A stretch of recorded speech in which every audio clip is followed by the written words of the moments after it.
اعوذ باللہ من الشیطان الرجیم بسم اللہ الرحمن الرحیم۔ روضہ رسول صلی اللہ علیہ وآلہ وسلم پر سلام پیش کرنے کے لیے حاضر ہونے کا تعلق باب عشق سے ہے، لہٰذا ہر امتی کا اپنے نبی صلی اللہ علیہ وآلہ وسلم سے تعلق اور محبت کی بات ہے،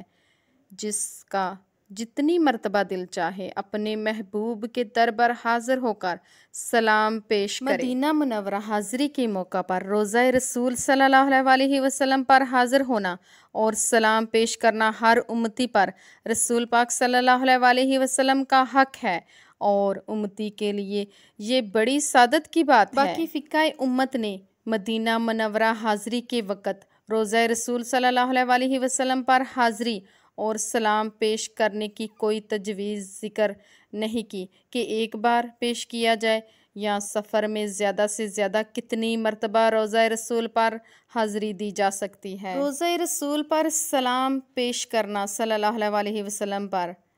حاضر ہونے کا تعلق باب عشق سے ہے، لہٰذا ہر امتی کا اپنے نبی صلی اللہ علیہ وآلہ وسلم سے تعلق اور محبت کی بات ہے کہ جتنی مرتبہ دل چاہے اپنے محبوب کے در پر حاضر ہو کر درود و سلام پیش کرے، اس میں کوئی ممانعت نہیں ہے۔ خاص کر آج کل حج اور عمرے پر جانا ویسے ہی کتنا مشکل ہو چکا ہے، تو آدمی سوچتا ہے کہ پتہ نہیں آئندہ کب مدینہ منورہ حاضری کی توفیق ہو سکے، اس لیے مدینہ منورہ میں قیام کے دوران آدمی جتنی مرتبہ بھی اپنے محبوب صلی اللہ علیہ وآلہ وسلم کے در پر حاضر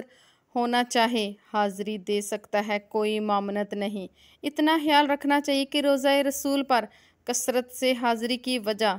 اس دربار میں حاضر ہو کر ادب و احترام کو روضہ رسول صلی اللہ علیہ وآلہ وسلم پر کثرت سے حاضری کی وجہ سے اس دربار میں حاضر ہونے کے جو آداب ہیں ان کی کوئی رعایت نہیں، ان میں کوئی کمی نہیں ہے، نہیں کرنی چاہیے، بلکہ جتنی بار بھی حاضر ہوں ہر بار ادب کی ایسی ہی عادت اپنانی چاہیے جیسی پہلی بار حاضری کے وقت کی جاتی ہے۔ ہر عقل و شعور رکھنے والا، سمجھ بوجھ رکھنے والا یہ بات جانتا ہے کہ کسی بھی مکان یا جگہ کو جو بھی فضیلت، مقام، مرتبہ، عظمت، بلندی حاصل ہوتی ہے وہ اس صاحب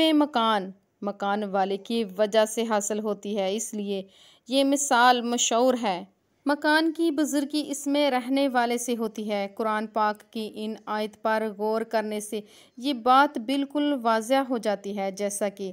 30ویں پارے میں اللہ تعالیٰ نے فرمایا، مجھے اس شہر کی قسم ہے اے محبوب تم اس شہر میں تشریف فرما ہو۔ مصنفین کا اس بات پر اجماع ہے کہ یہاں اللہ پاک نے مکہ مکرمہ کی قسم ذکر فرمائی ہے۔ اس قسم ارشاد فرمانے کی وجہ رسول پاک صلی اللہ علیہ وآلہ وسلم کا اس میں تشریف فرما ہونا ہے۔ بات یاد رہے کہ مکہ شریف کے تمام تر فضائل اپنی جگہ، مگر یہاں قسم ذکر فرمانے کی وجہ رسول پاک صلی اللہ علیہ وآلہ وسلم کا اس میں مکین ہونا ہے۔ عقل صحیح کبھی بھی اس بات کا انکار نہیں کر سکتی کہ مکین جتنی عظمت اور بزرگی والا ہوگا مکان بھی اتنی ہی رفت والا ہو جائے گا۔ ہمارے پیارے نبی حضرت محمد صلی اللہ علیہ وآلہ وسلم کائنات میں سب سے افضل اور اعلیٰ ہیں۔ جس مکان کے یہ مکین ہے تو وہ مکان ان کے قدموں کی برکت کی وجہ سے سب سے افضل اور سب سے اعلیٰ ہے، اور وہ مقام ہے ہمارے پیارے نبی حضرت محمد صلی اللہ علیہ وآلہ وسلم کا روضہ مبارک ہے کہ جس پر گنبد خضرا اپنی بہاریں لٹا رہا ہے۔ یقیناً گنبد خضرا کے مکین صلی اللہ علیہ وآلہ وسلم کے وجود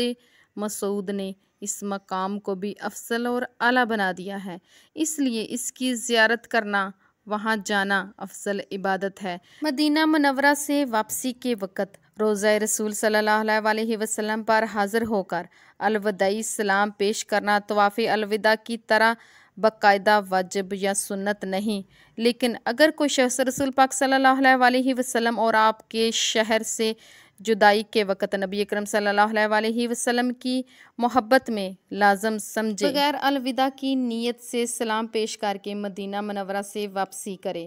تو شرعاً اس میں کوئی حرج نہیں۔ اگر آپ چاہتے ہیں کہ بار بار روضہ رسول صلی اللہ علیہ وآلہ وسلم پر حاضری دیں، حاضر ہو جائیں،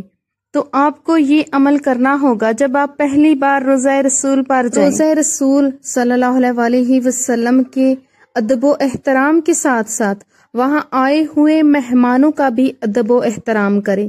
جو بزرگ مہمان ہیں ان کو پانی مہیا کر دے، آب زمزم مہیا کر دے، کسی کی مدد کر دے۔ کسی کو چلنے میں دشواری پیش آ رہی ہے، روضہ رسول پر حاضری دینے میں دشواری پیش آ رہی ہے تو اس کی میں مدد کر دیں۔ کوئی رستہ بھول رہا ہے تو اس کی مدد کر دیں۔ جیسے کوئی ہمارے گھر مہمان آیا ہوا ہو تو کوئی دوسرا اس کی مدد کرے، اس کی عزت کرے، اس کا احترام کرے تو ہمیں کتنا اچھا لگتا ہے۔ تو وہ تو مقام ہی ایسا ہے جہاں پر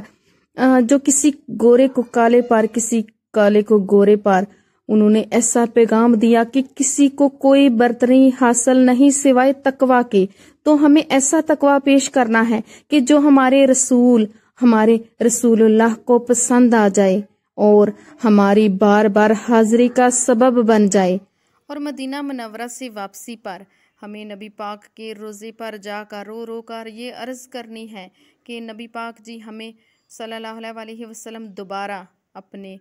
مقام پر اپنے گھر میں بلائیں اور ہمیں بار بار آنے کی سعادت نصیب ہو۔ ویڈیو پسند آئی ہے تو لائک اور شیئر کیجیے اور مزید اچھی ویڈیو کے لیے چینل کو سبسکرائب کیجیے۔ شکریہ، فی امان اللہ۔ عطا ہو پھر اذن حاضری کا، یا مصطفیٰ عطا ہو